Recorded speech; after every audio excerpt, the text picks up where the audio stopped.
You search. You look in every direction. In books, in relationships, in success, in failure, in solitude. You meditate. You journal. You ask the big questions. Who am I? What is my purpose? Where do I belong? You try to find the answer like it's some hidden treasure buried deep in the world or buried deep inside you. But no matter how far you go, no matter how hard you look, it always seems just out of reach. There's always more to uncover, more to fix, more to become. And in that constant becoming, the one thing you keep missing is this: your true self can't be found. Because it was never lost. You see, the moment you start searching for yourself, you've already created distance. You've already stepped outside of what is. You've already placed yourself into a future moment or a past version, chasing something that can never be caught. Because you are not an object. You are not a destination. You are not a conclusion. You are not a thing to be located. You are the awareness doing the looking. Think about it. Who is it that's looking for the self? Who is the one asking the question?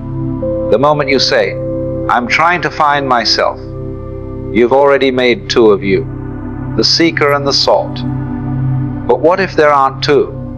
What if there's only the seeking itself? What if there's only the looking, only the awareness, only the presence? Now, here, always. You can't find your true self like you find your keys. You can't figure it out like a math problem. Because your true self isn't something that can be understood. It can only be lived. You can't make sense of it because it's not logical. It's not a thought. It's not a concept. It's the thing that existed before any thought ever arose.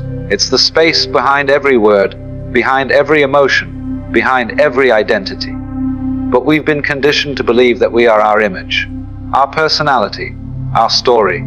We say things like, I'm an introvert, I'm a leader, I'm broken, I'm a survivor, I'm successful. But all of those are descriptions, costumes, roles, layers we've picked up along the way. None of them are the real you. And the more tightly you cling to those identities, the further you drift from the silent truth within you that doesn't need a label to be real. You are not your mind. The mind is useful, beautiful, brilliant. But it's also limited. It can only work with what it knows, what it's been taught, what it can measure. Your true self is beyond measurement. It doesn't begin at birth or end at death. It doesn't live in your past or wait for your future. It is right here, the one listening, the one feeling, the one aware of this very moment. And yet, we keep trying to define it, to package it, to own it. I've finally found myself, we say, after some revelation. But if you can find it, it means you once lost it. And if you can lose it, was it ever really you? The truth is simpler, quieter, more humbling. You can't find your true self because you never lost it. You can only forget it. You can only become distracted by the noise of the world and the noise of your mind. So what's the answer then? If you can't find it, what do? You stop looking and you start noticing. You start noticing the one who is aware of the looking. You start noticing the stillness beneath the search, the presence behind the thought, the space in which everything arises but nothing sticks. That's not something you find. It's something you remember. It's something you return to. Look at a newborn baby. There's no identity, no ego, no story, just presence, just being. The baby doesn't need to find itself, it just is. And yet, over time, layers are added, names, expectations, experiences, wounds, achievements, labels. And slowly, the pure presence gets buried beneath a mountain of psychological baggage. But it's still there, untouched, unchanged, waiting quietly behind the curtain. That's the beautiful paradox. Your true self has never left you, but it will not fight to be seen. It will not shout over the mind. It will not demand attention. It just waits, patiently, lovingly, for you to stop chasing and start being. This doesn't mean you won't change or grow. Of course you will. Growth is natural. Evolution is part of the process. But growth doesn't mean becoming someone new. It means peeling away what you're not. It means removing what was never yours to carry. It means realizing that you don't need to become more. You need to become less of what the world has convinced you to be. When you stop trying to find yourself, you begin to experience yourself in the stillness, in the breath, in the beauty of this ordinary moment, not in some grand realization, not in a future achievement, not in a perfect relationship, but right here, right now. This moment is the only doorway to the self, because the self is not somewhere else, it's not later. It's always here, always now. But the ego hates that answer. It wants something to do, a path to follow, a mountain to climb. Give me the steps, it says. Tell me how to find it. But that's the trap. The more you seek, the more you strengthen the idea that something is missing. And the idea that something is missing is the only thing keeping you from peace. So stop. Just stop. Not forever. Just for a moment. Stop trying to improve. Stop trying to arrive. Stop trying to become. And just sit. Just breathe. Just be. Notice what's here when there's nothing to fix. Notice what remains when the thoughts settle. Notice what feels alive even in the silence. That is you. Not the you that tries. Not the you that performs. Not the you that proves. But the you that is. The you that never needed to be found. The you that was never missing. The you that has been waiting for you to remember. From this place, everything changes. You begin to live from presence, not performance.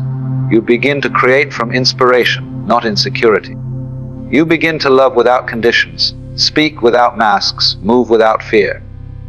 You begin to live not to become someone, but to express what already is. And that expression is unique. No one else can be it. No one else can live it. No one else can know the flavor of your presence. That's the beauty of it. While your true self can't be found, it can be felt. It can be expressed. It can be shared. Not through labels, but through life. So stop waiting for the perfect version of you to arrive. Stop postponing your presence until you've healed, achieved, mastered, succeeded. That version doesn't exist, and it doesn't need to. Because you're already home. You've always been home. The door was never locked. You were just facing the wrong direction. The self you're looking for is not a product of effort. It's revealed in surrender. It's not in the mind. It's in the space between thoughts. It's not in the doing. It's in the being. And the moment you stop chasing, it starts shining. You'll begin to notice a new way of living. Not rushed, not forced, not driven by lack, but guided, flowing, peaceful. You'll know what to say without rehearsing. You'll know where to go without planning. You'll know who you are without needing to define it. This isn't passive. This isn't lazy. It's alert. It's awake. It's engaged. But it's not frantic. It's not desperate. It doesn't come from fear. It comes from alignment. When you move from your true self, life doesn't become perfect. It becomes real, honest, alive. So let go of the need to find. Let go of the search. Let go of the idea that you're incomplete. You are not a problem to solve. You are a mystery to live. And in that living, your true self is revealed. Not as an object, not as a thought, but as the very presence that's been breathing you all along. There's nowhere to go. Nothing to become. Nothing to fix. You're here. And that's enough. You are not something to be discovered in the future. You are what's here before the search begins. You are not the seeker. You are the seeing itself. So stop searching. Start noticing. Start being. Because your true self can't be found. And that's exactly why it's already here.